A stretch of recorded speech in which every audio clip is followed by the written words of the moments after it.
Hello, everyone. I am choosing curriculum design and delivery as my topic. The reason that I chose it was that I am in my third year as the intervention inclusion specialist for two different high schools in our district. And this coming year, I am designing a remedial literacy curriculum for incoming freshmen reading between a fourth and sixth grade level. And it's meant for them to take alongside their ELA 9 class to help accelerate their foundational reading skills, work on vocabulary, academic discourse, things like that. In addition to that, I'm also developing a universal discourse strategy kind of plan for our whole school year for all the different content areas to kind of have more of a unified approach in those strategies to promote comprehension, oral language development, and writing. And that's alongside our vocabulary initiative that we started last year, where we have a unified approach in teaching academic vocabulary across all the grade levels. So after reading some of the English book, I know that I need to be mindful of the hidden curriculum, of informal curriculum, and recognizing how classroom structures, routines, and relationships influence students' access to learning and shape the engagement with academic content. I think that the course objective that most aligns with the work that I will be doing is evaluate the strengths, limitations, and implications for curriculum improvement. These are my two sources, cited in APA style. I found these articles by using the UW Stout databases and then finding articles that kind of matched but didn't really, and so I would look at their references and then try to find those myself. The one article that I got, the Reframing the Most Important Special Education Policy Debate, I actually got from a coworker. And then I have lots of books and other resources that I want to dig into as well that I've just gotten from the district over the years. So then here is my mind map. And on the left-hand side here, I have the article about advanced reading comprehension expectations in secondary school, because I'm really looking at a disciplinary literacy approach across all content areas where we become more unified in our strategies.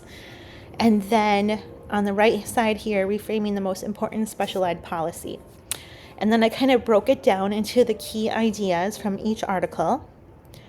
So this one, where they were looking more closely at reading comprehension in secondary school, there's a disconnect between academic and behavioral interventions. And really, they shouldn't be siloed.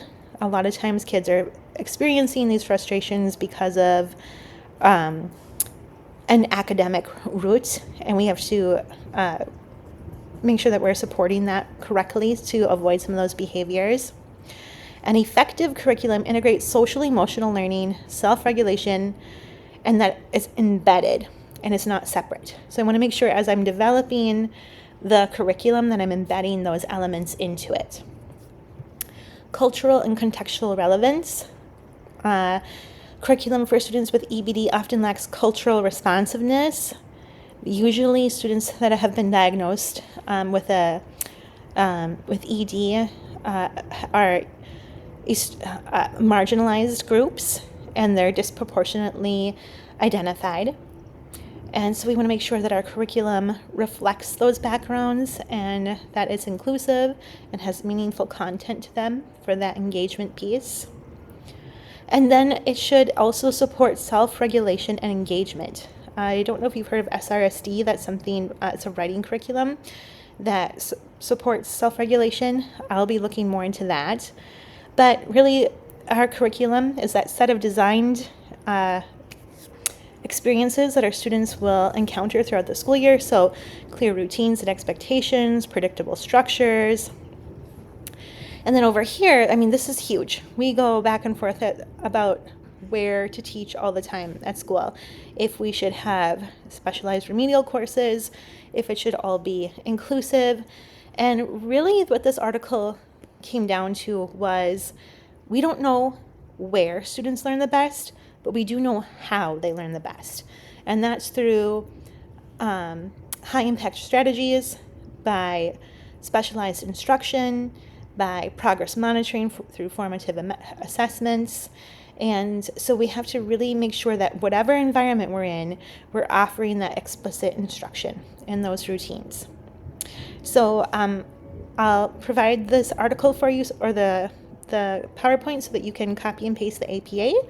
And I'm an interventionist at the high school level, so if you are something similar, I hope that you find this useful. Thanks.